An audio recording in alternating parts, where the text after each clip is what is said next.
He bragged about his new wife, not knowing his ex was about to inherit a billionaire empire. Nora Hayes was at the lowest point of her life, sitting across a cold conference table from her soon-to-be ex-husband, Jason Mercer. He smirked, wrapping his arm around his young, wealthy new wife, Chloe, and dismissed Nora as a relic, stuck in the past with her dusty archivist career. The $10,000 settlement was meant to be the final, humiliating insult. But just as she walked out into the rain, defeated and alone, her phone rang. A prestigious law firm requested her immediate presence regarding an unexpected inheritance. An inheritance that was about to turn Nora from a discarded wife into the chairwoman of a $75 billion global empire. The air in the conference room at Rothwell and Finch was the color of weak tea and smelled of expensive, soulless carpet cleaner. Nora Hayes felt like a ghost, haunting the scene of her own demise. For the past 6 months, her life had been a slow, agonizing bleed. Today was the conclusion.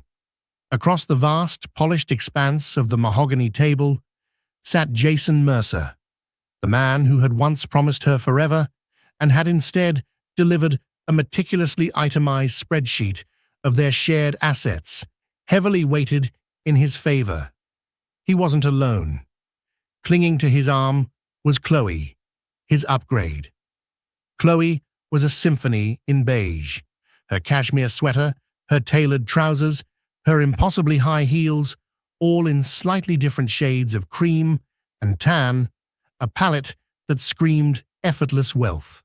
Her blonde hair was so artfully highlighted it looked like spun gold, and on her wrist a rose gold Audemars Piguet Royal Oak watch caught the dreary afternoon light. She wasn't looking at the legal documents, she was admiring the way the diamonds sparkled. Jason, meanwhile, looked like he had been sculpted from the pages of a men's finance magazine.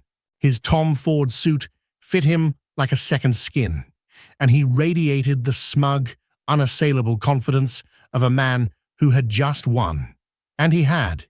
He had drained their joint accounts for a year to fund his secret life with Chloe, then used the best lawyer's money could buy to ensure Nora, with her university archivist's salary, would be crushed under the weight of legal fees if she dared to fight.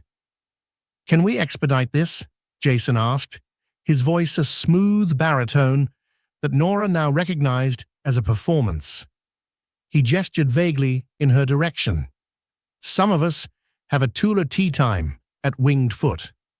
Nora's lawyer, a kindly but outgunned public interest attorney named Sarah, cleared her throat. "We are simply waiting for Ms. Hayes to sign the final dissolution agreement, Mr. Mercer. As stipulated, Nora waives all claims to future earnings and alimony in exchange for the remaining 6 months on her apartment lease and a one-time payment of $10,000. $10,000. It sounded like an insult, and it was meant to be. It was the cost of Chloe's handbag, which sat on the table like a pampered pet. For Nora, it was the thin line between survival and destitution. Chloe let out a delicate, bored sigh.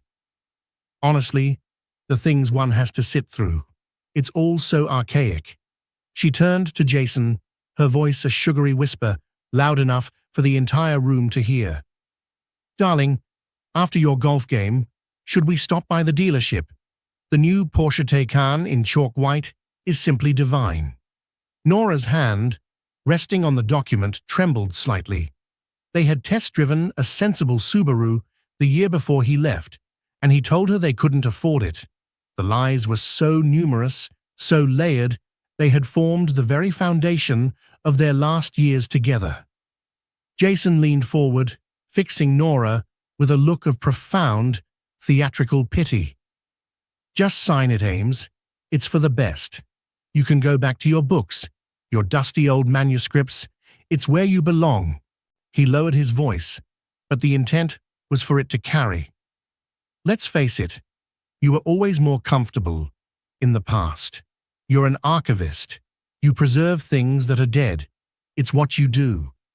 You were never built for the future, for this world. The cruelty of it was breathtaking. He had taken the one thing she was passionate about, her love for history, for the stories and legacies left behind, and twisted it into a pathetic weakness. He was framing his betrayal not as his failure, but as her destiny. Chloe added the final devastating flourish. She glanced at Nora's simple navy blue dress, a dress she'd owned for 5 years, and then down at her own diamond watch. Some people are just vintage, I suppose, and not in a charming way. A hot, acidic rage clawed its way up Nora's throat. She wanted to scream, to tell Chloe that her future was built on stolen money and a hollow man, to tell Jason that he was a coward and a thief, but she knew it would only delight them. It would be the hysterical reaction they expected from the woman they had so thoroughly discarded. So she did the only thing she could. She picked up the heavy, gold-plated pen. She channeled all her pain, all her humiliation into the point of that nib. She looked at the signature line, her name typed beneath it, Nora Hayes, no longer Mercer. The name had felt like a costume for a year. Now she was finally taking it off. With a steady hand that betrayed the storm inside her, she signed. The ink was black and final. She slid the document across the table. "There," she said, her voice quiet but clear. "It's done." Jason's face split into a triumphant grin. He stood, pulling Chloe up with him. He didn't bother to look at the paper. His lawyer would handle the details. "Excellent. Sarah, expect the wire transfer within the hour." He paused and looked at Nora one last time, the pity back in his eyes. "Good luck, Ames. I really do hope you find your quiet little corner of the world."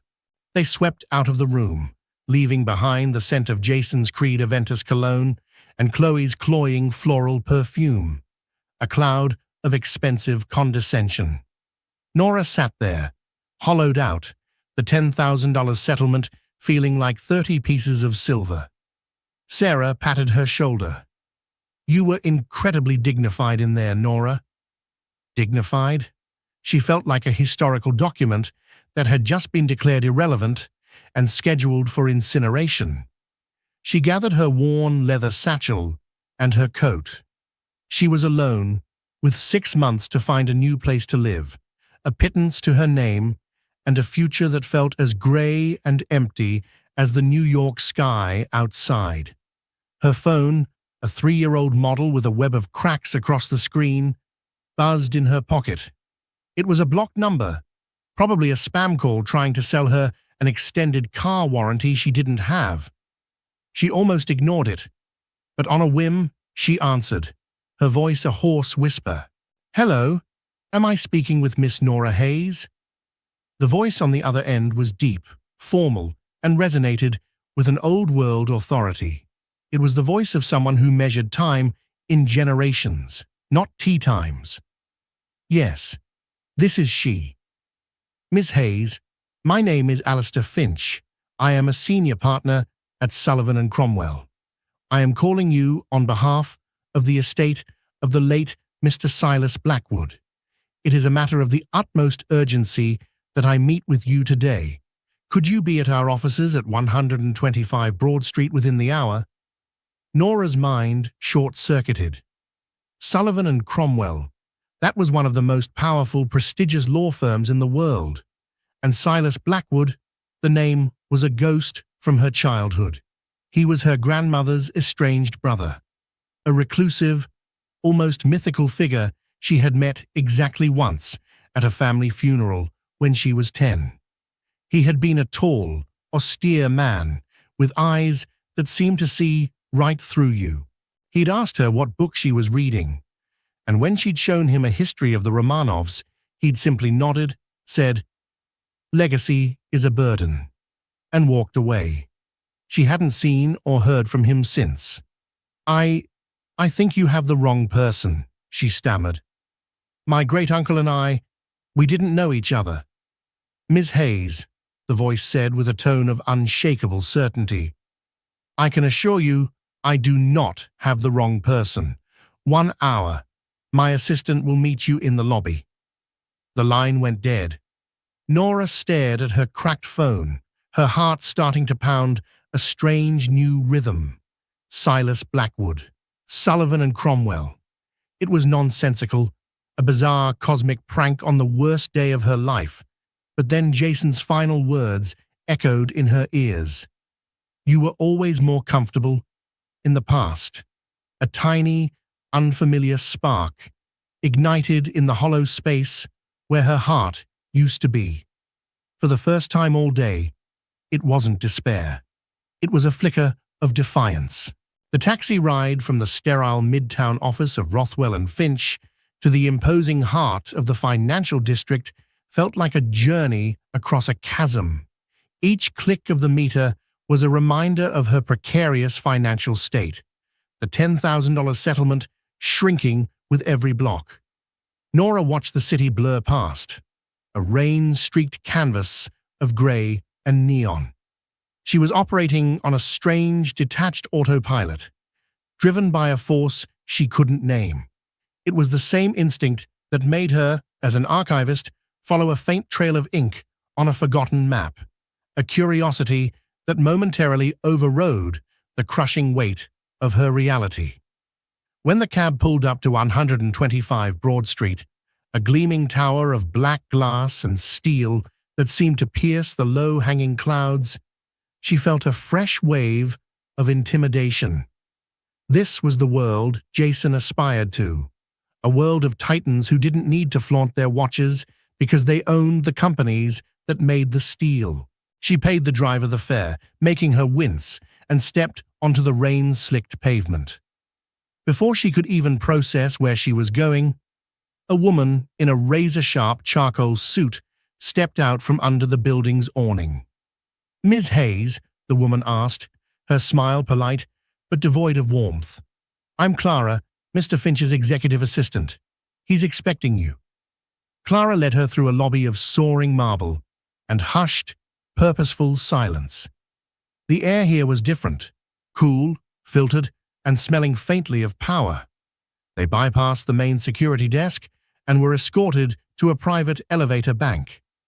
Clara used a key card, and the elevator ascended with a silent, stomach-dropping swiftness. The doors opened directly into the reception area of Sullivan and Cromwell. It was less an office and more a baronial hall. The walls were paneled with dark, lustrous wood, hung with museum-quality paintings of maritime scenes. The quiet was absolute, broken only by the distant, rhythmic ticking of a massive grandfather clock.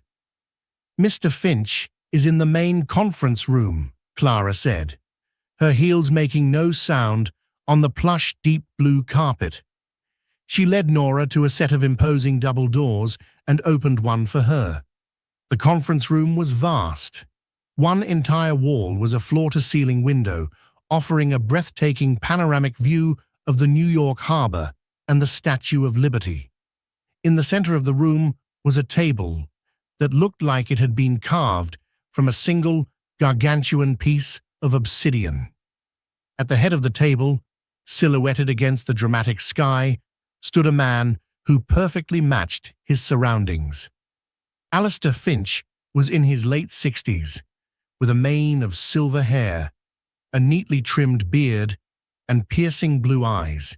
He wore a perfectly tailored three-piece suit of charcoal wool that made Jason's designer clothes look like a cheap costume. "Miss Hayes," he said, his voice the same calm, authoritative baritone from the phone. "Thank you for coming on such short notice. Please have a seat." He gestured to a single leather chair placed opposite him. It felt less like a seat and more like a witness stand. Nora sat, placing her worn satchel on the floor beside her. It looked like a stray animal that had wandered into a palace.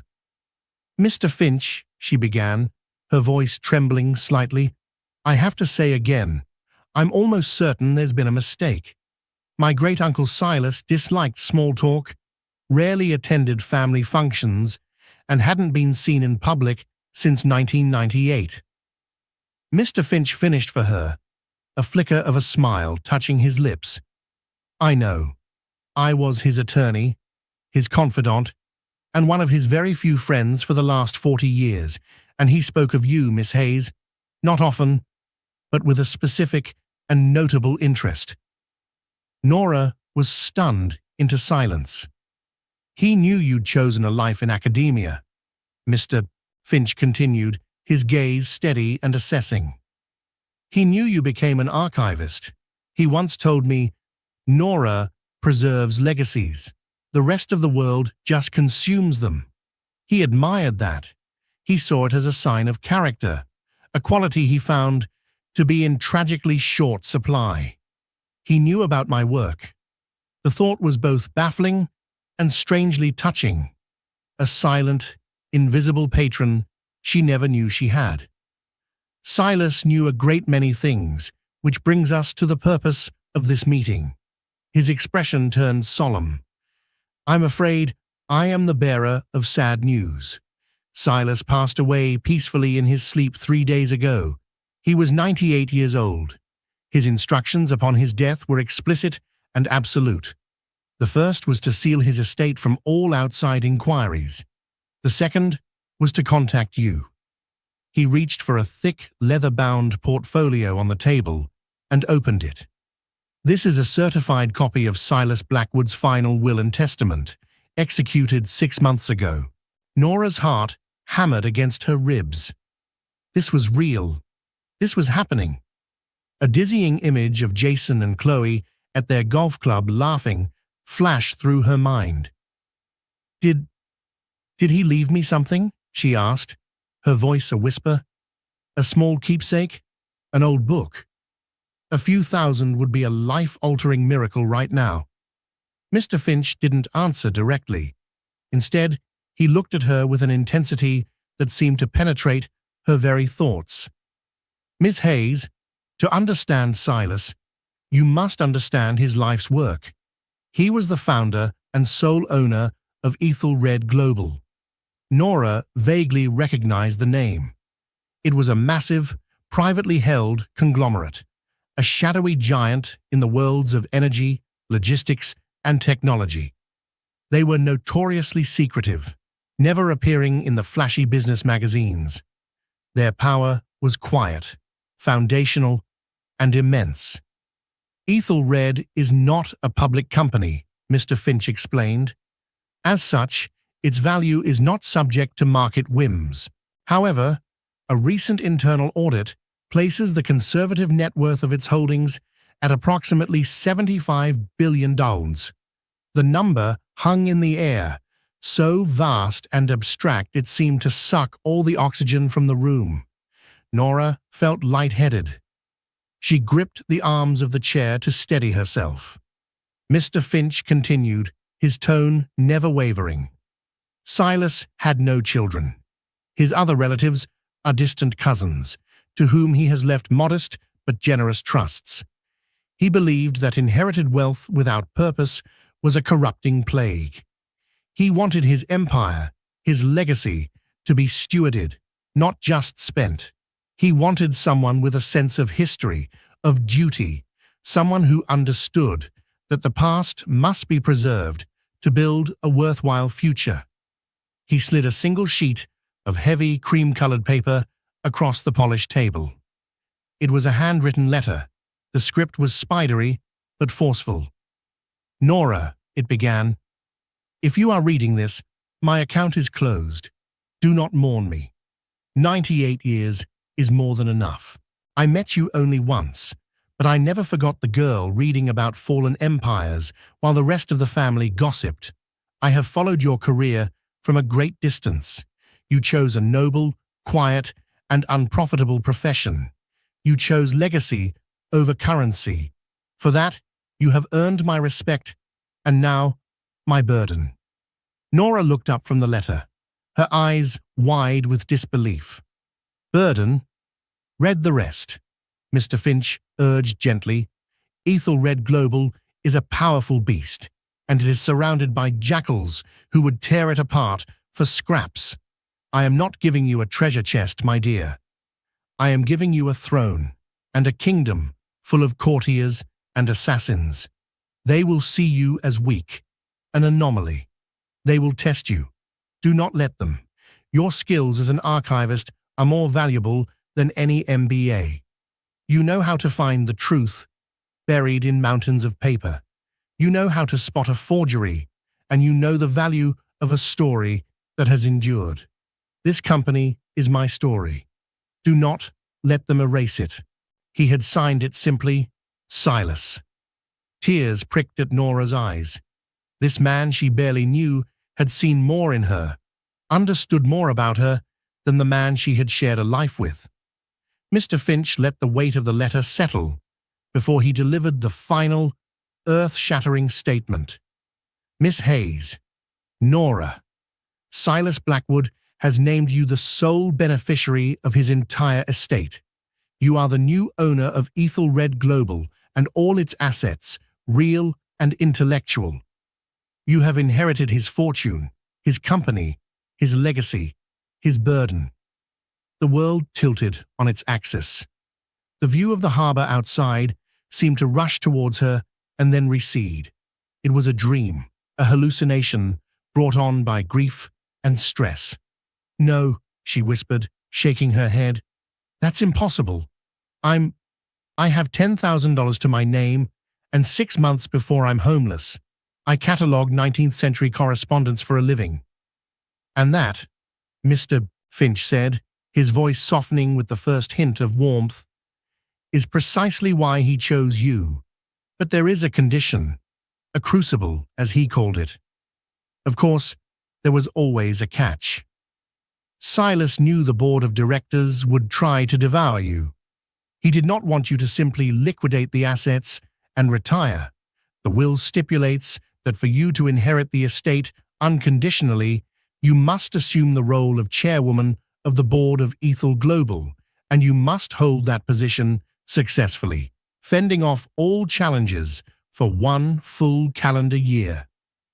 He leaned forward, his expression intense. If you are forced out by a vote of no confidence, or if you resign before the year is up, the entirety of the estate, every dollar, every patent, every building will be dissolved and donated to the Global Heritage Fund. You will be left with nothing. Chairwoman, Board of Directors. It was a foreign language from a hostile planet. The sheer terror of it was paralyzing. But then, an image seared itself into her mind. Jason's condescending smirk, Chloe's dismissive glance at her watch, and his final, cutting words, "You're an archivist. You preserve things that are dead." A cold, unfamiliar fire began to burn in her veins. Silas hadn't seen her as an expert in things that were dead. He'd seen her as a guardian of things that lived on. She looked Alistair Finch directly in the eye, the tears on her own cheeks drying. Her voice, when she spoke, no longer held the tremor of a victim. It was the quiet, steady voice of an archivist who had just been handed the most important document of her life. When do I start? The hours that followed were a surreal fugue state. Alistair Finch, with the calm efficiency of a man accustomed to rearranging the tectonic plates of power, guided Nora through the immediate vortex. He explained the corporate structure of Ethelred Global, a sprawling, labyrinthine entity with interests in everything from deep-sea logistics and satellite technology to sustainable agriculture and rare earth mineral rights. It was a silent empire. Its influence felt everywhere, but its name spoken rarely. "The board will be your primary challenge," Finch stated, his tone grim. "They are led by the current CEO, Marcus Thorne. He was Silas's protégé for 30 years. He is brilliant, ruthless, and he fully expected to be named the successor. He will not see you as the new owner. He will see you as an administrative error to be corrected." Nora listened, absorbing the names and the stakes, her archivist's mind automatically creating a mental catalogue of threats and allies. Marcus Thorne went into a file marked "Hostile." Mr. Finch explained that a press release was a legal necessity. The news of Silas Blackwood's death was a secret known only to a handful of people, but it couldn't remain so. The announcement of his death, combined with the bombshell of his chosen heir, would send shockwaves through the financial world. "You will become a public figure overnight, Nora," he warned. "Your life will be scrutinized. They will try to dig up anything they can to discredit you. From this moment on, your privacy is a memory."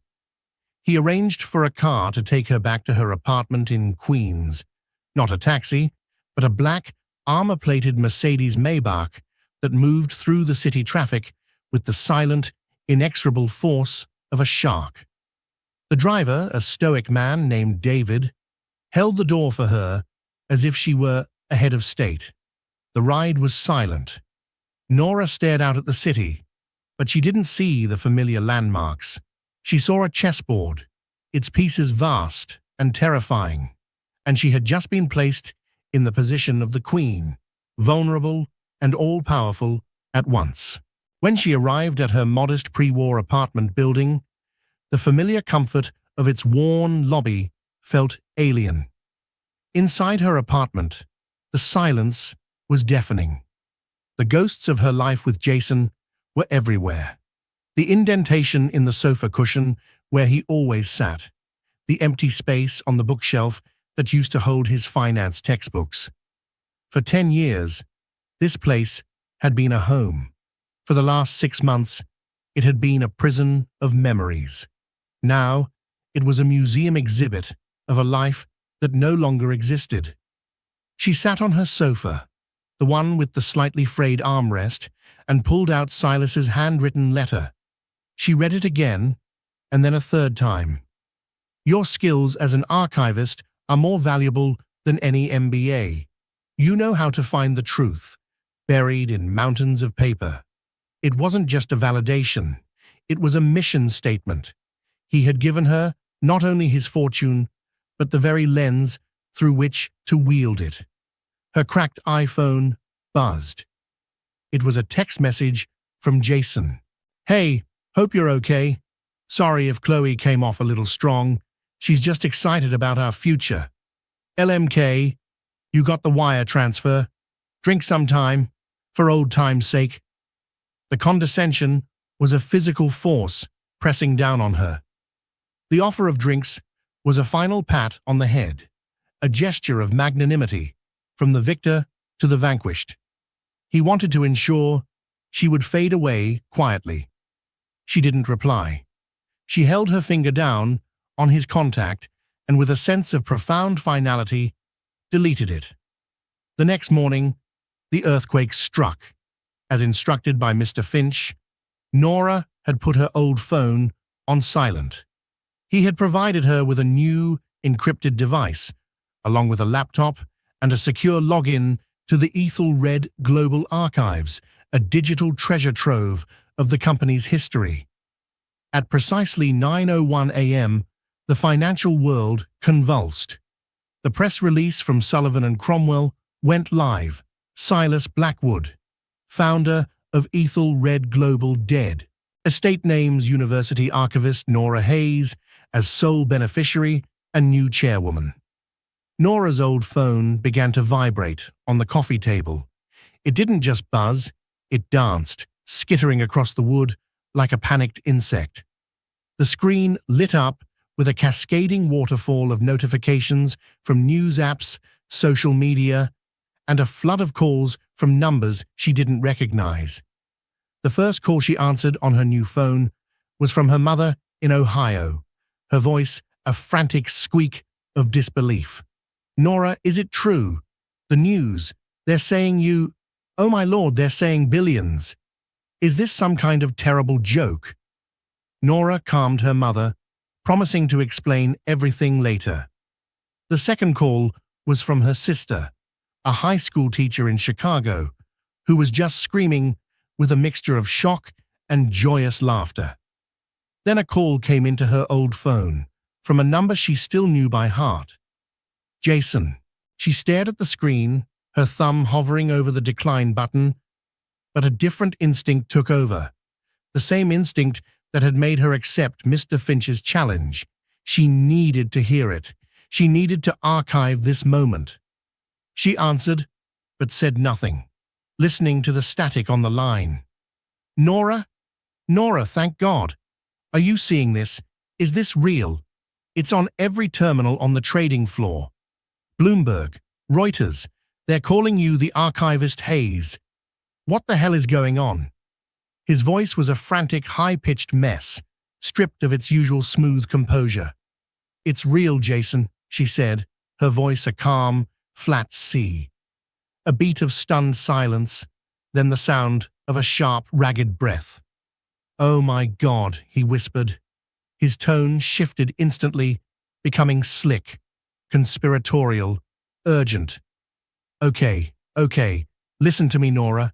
You can't trust these people, these lawyers, these corporate sharks. They're going to try to take everything from you. You don't know this world, but I do. I can protect you. We can manage this together. The sheer, unmitigated audacity of it was a wonder to behold. We, Nora repeated, the single word dripping with ice. Yes, we. Think about it. I know finance. You have the position. We were a team, Nora, don't you remember? Yesterday was a mistake. I was under a lot of pressure. Chloe, she doesn't understand our history. That settlement, the $10,000, it was just a formality. I was going to give you more, I swear. He was a frantic, pathetic liar. And for the first time, she saw him, not with the lingering pain of love, but with the cold, clear eye of a historian analyzing a failed leader. You said I belong in the past, Jason, she said softly, twisting the knife he himself had forged. You said I was a relic. Why would you want a relic as a partner? I didn't mean it like that. I was trying to motivate you. I always knew you had this potential in you, this hidden strength. He sputtered, his desperation palpable. She heard a shrill voice in the background. Chloe, Jason, who are you talking to? Is it her?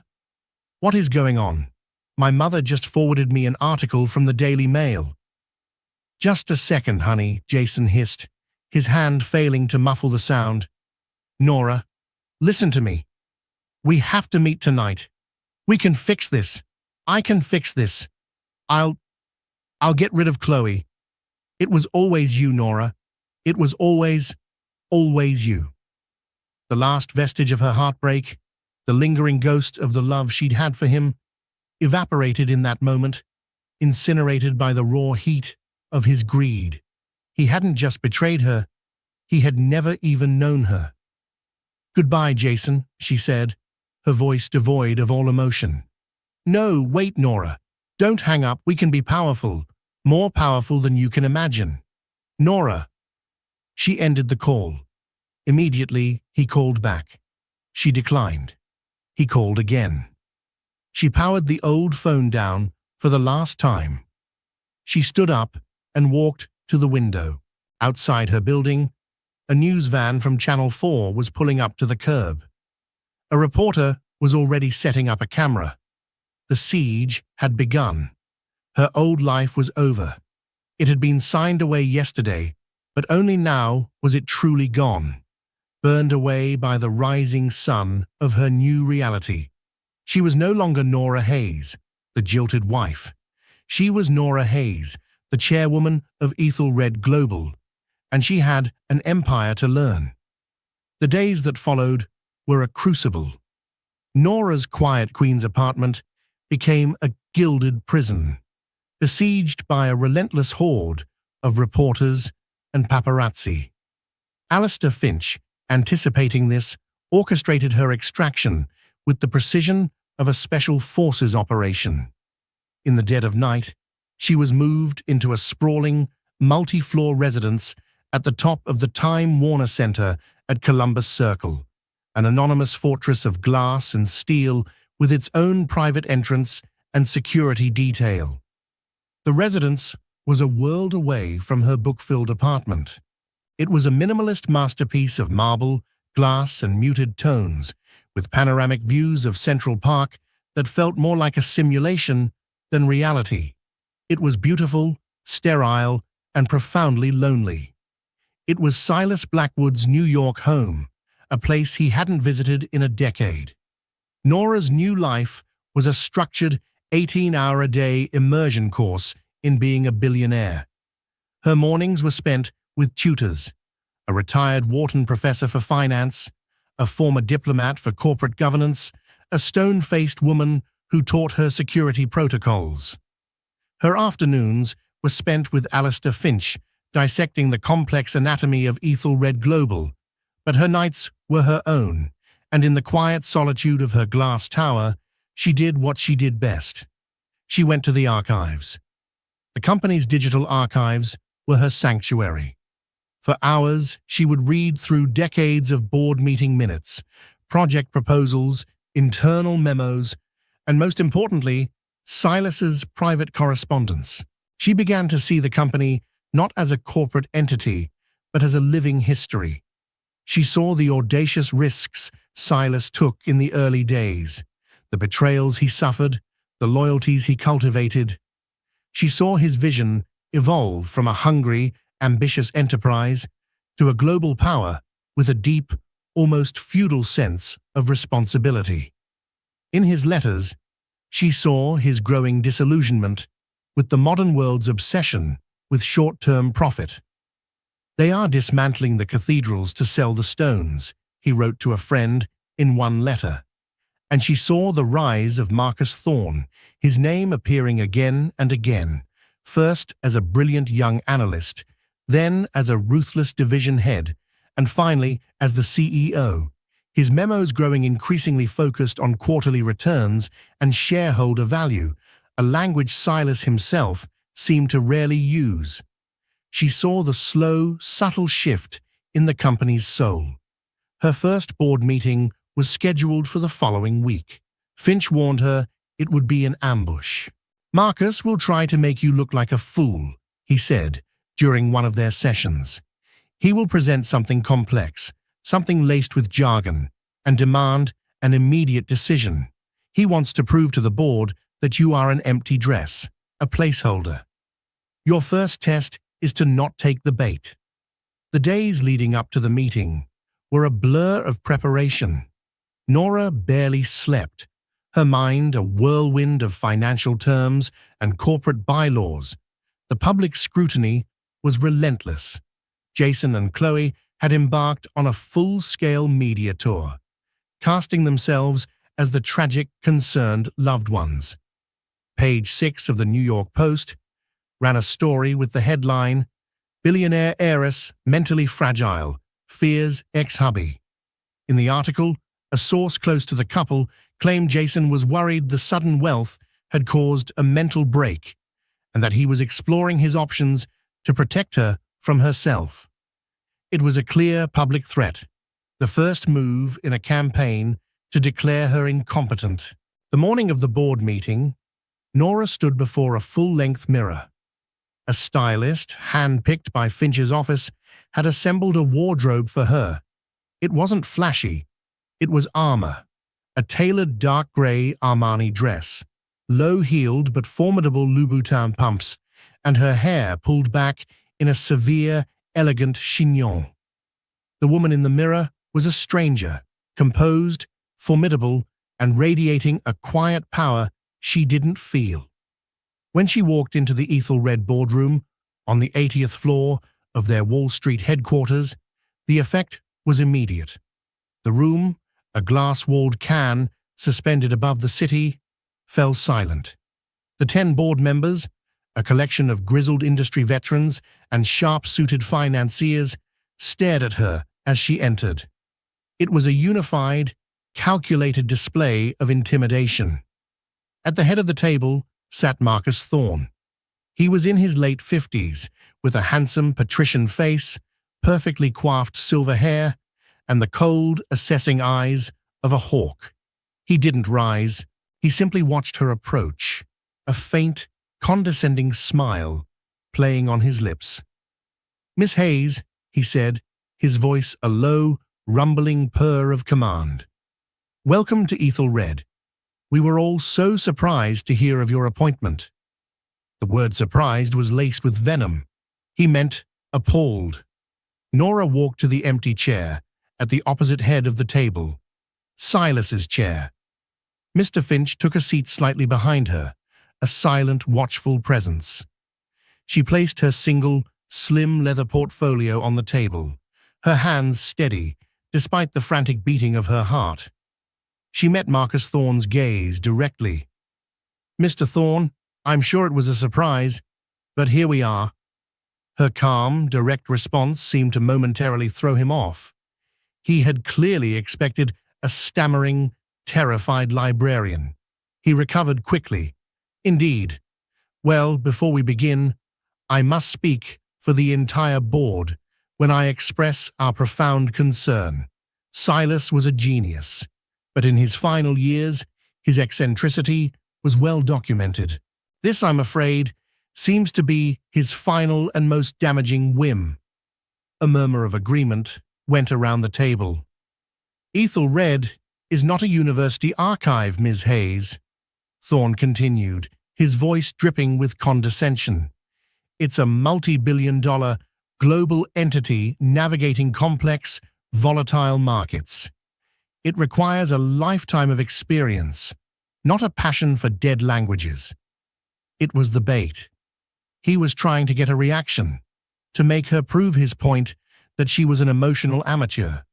Instead, she thought of Silas's letter. "You know how to spot a forgery." She opened her portfolio. "Thank you for your concern, Mr. Thorne. I believe the first item on the agenda is your proposal for the acquisition of the Kestrel mining operation in the Democratic Republic of Congo." Thorne's smile widened. This was his chosen weapon. A complex, multi-layered deal involving a politically unstable region, labyrinthine mineral rights, and immense financial risk. It was the perfect trap. "That's correct," he said smoothly. "A $12 billion opportunity to corner the global cobalt market. A bold, decisive move that will guarantee our dominance for the next decade." He launched into a presentation filled with charts, projections, and impenetrable jargon. Nora listened patiently. She didn't pretend to understand every financial nuance, but she had spent the last 2 nights in the archives, and she had searched for Kestrel. She found it mentioned in a series of memos from 15 years prior, and attached to those memos was a single, scathing field report from a young geologist. A report that Thorne had clearly never read. When he finished his presentation, he looked at her expectantly. "So, Madam Chairwoman, do we have your approval to proceed?" All eyes were on her. This was the moment, her abdication or her coronation. "I have a question, Mr. Thorne," Nora said, her voice quiet but carrying in the silent room. "About the geological stability of the Eastern Concession. The initial survey from 2010 noted significant seismic volatility and a high water table, making deep-bore mining prohibitively dangerous and expensive. Has something changed?" Thorne's confident expression faltered. He blinked, clearly blindsided. "That was a preliminary survey.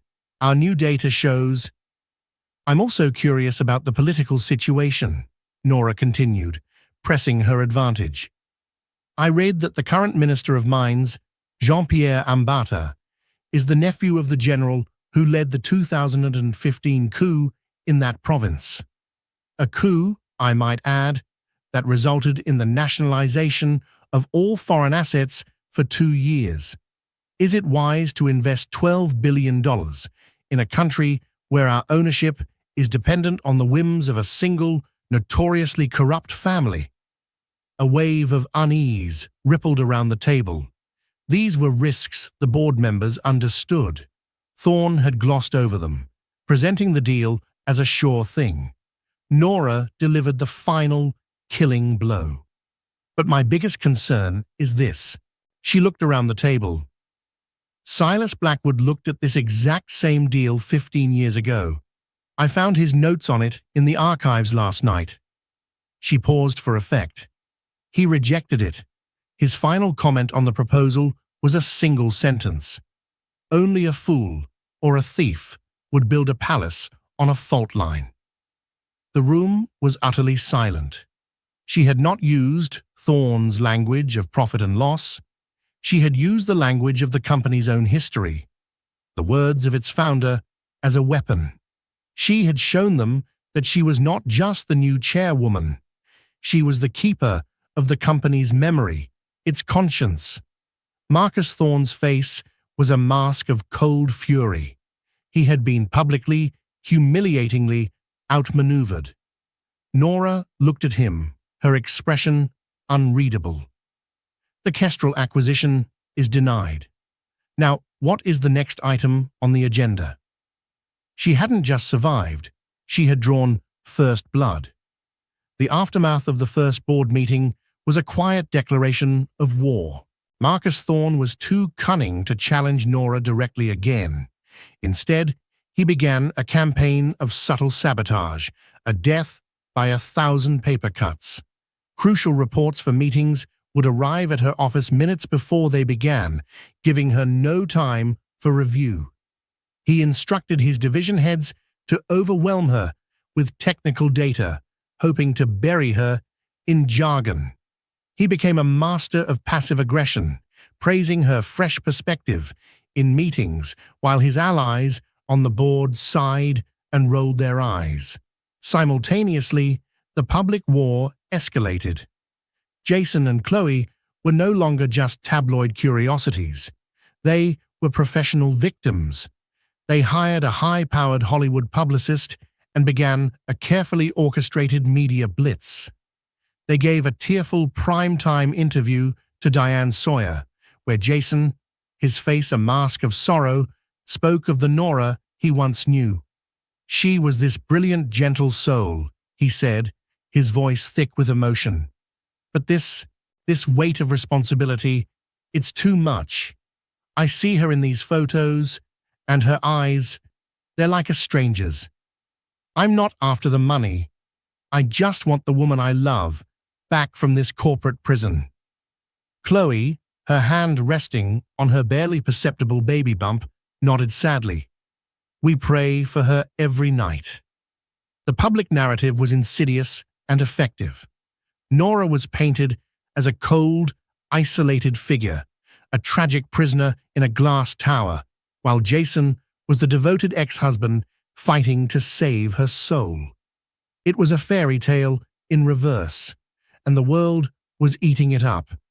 The campaign was clearly designed to bolster their future legal claim that she was not mentally competent to manage her own affairs. Nora felt the pressure closing in. The loneliness of her position was immense. She had no friends in this new world, only employees and adversaries. The board was a viper's nest of shifting allegiances, and Marcus Thorne was the serpent, charming them all. She knew she couldn't fight him on his terms. He was a master of corporate intrigue. She had to fight him on hers. Her only potential ally was a man she had only read about in the archives, Dr. Aris Thorne, Marcus's older, estranged cousin. Aris was the head of Ethelred's long-term research and development division, a semi-autonomous skunk works that Silas had funded personally. Aris was a brilliant, eccentric scientist responsible for some of the company's most important patents, but he was openly disdainful of the corporate culture Marcus had created. Silas's notes described Aris as the only man here who still looks at the stars. Nora scheduled a meeting with him, not in the sterile boardroom, but at his labs in upstate New York. The facility was a stark contrast to the Wall Street headquarters. It was a chaotic, sprawling campus of greenhouses, workshops, and labs humming with quiet, focused energy. Dr. Aris Thorne was a man in his 60s with a wild mane of grey hair, a rumpled lab coat, and eyes that sparkled with fierce intelligence. He greeted her not with a handshake, but by showing her a prototype for a new water purification system powered by solar energy. "Marcus thinks this is a waste of money," Aris said, his voice a gravelly boom. "There's no quarterly profit in giving clean water to poor villages. He'd rather we invent a new flavor of soda." "Silas funded this division for a reason," Nora said, looking at the complex device. Aris's sharp eyes appraised her. "So, the archivist has been reading? Tell me, what do you really want, Ms. Hayes? You've survived your first encounter with my cousin. Impressive, but he's a patient predator. He's circling you right now, waiting for you to bleed." "I want to win," Nora said simply. "I want to honor Silas's legacy, not the version of it Marcus has created. But I can't do it alone. Marcus has the board. He has the system. I have a history book." "History is a weapon, my dear," Aris said, with a wry smile. "If you know where to look. Marcus has one great weakness. He believes he is smarter than everyone else. He has become arrogant, and arrogant men leave tracks." He led her to his office, a cluttered space overflowing with books and blueprints. He pulled out a dusty box from a closet. "These are Silas's old project files from the 80s and 90s. The hard copies. He never fully trusted the digital archives. He said, 'Paper has a memory that circuits forget.' Marcus has no idea these still exist. If he's been cutting corners, if he's been hiding his mistakes, the evidence will be in here. It will be your ammunition." Nora spent the next week in that dusty office, her hands covered in paper dust, feeling more at home than she had in months. She cross-referenced the physical files with the digital records, and slowly a pattern of deception began to emerge. Marcus Thorne had a history of burying projects that were his idea but had failed, shifting the blame and the financial losses to other departments. More damningly, he had used shell corporations, a tactic she learned about from Silas's notes on his own early aggressive acquisitions, to purchase patents from struggling inventors and then sell them back to Ethel at an immense markup. It was a sophisticated, long-running scheme of self-enrichment hidden beneath layers of corporate complexity. While she was gathering her ammunition against Marcus, she knew she had to deal with the public threat of Jason. The constant media attacks were wearing on the board, making her look weak and unstable. She needed to end it. She instructed Alistair Finch to hire the most ruthless private investigation firm in the country. "I want to know everything about Jason and Chloe," she said. "Where their money is coming from, their real histories. I want the truth, the kind of truth that doesn't get printed in page 6. The report came back a week later. It was a slim, devastating document. Jason, deep in debt from funding his lifestyle with Chloe, had been engaging in insider trading, using information from his firm to make illegal profits. Chloe, whose real name was Chelsea Ali from Ohio, had a history of attaching herself to wealthy men. The Audemars Piguet was a gift from a married real estate mogul she was seeing before Jason. And the pregnancy, the due date, made it clear the baby couldn't possibly be Jason's.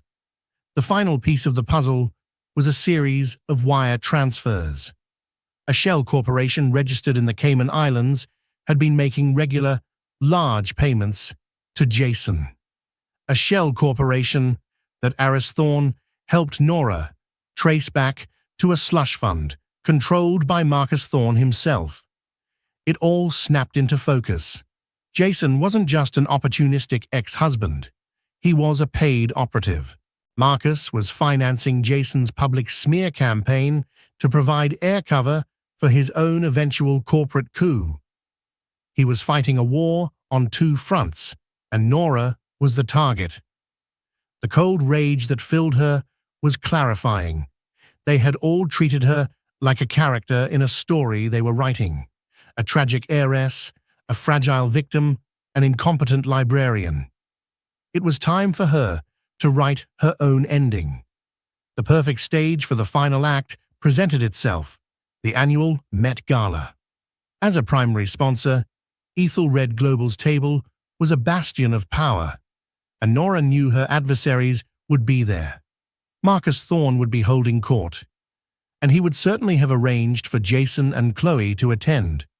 A public display of their unholy alliance designed to humiliate her on the world stage. They expected her to be a fragile librarian, easily broken. They were about to meet the Empress. Nora had spent the prior weeks gathering her ammunition. Dr. Aris Thorne had helped her unearth a paper trail of Marcus's 15-year scheme of embezzlement using shell corporations to enrich himself at the company's expense. Simultaneously, the private investigators she'd hired had delivered a devastating file on Jason and Chloe, detailing his insider trading and the sordid truth about Chloe's past, her fake pregnancy timeline, and the source of their funding, Marcus Thorne himself. The conspiracy was a neat, damning circle. On the night of the gala, Nora transformed. She arrived in a gown of midnight blue velvet by Schiaparelli, severe and regal.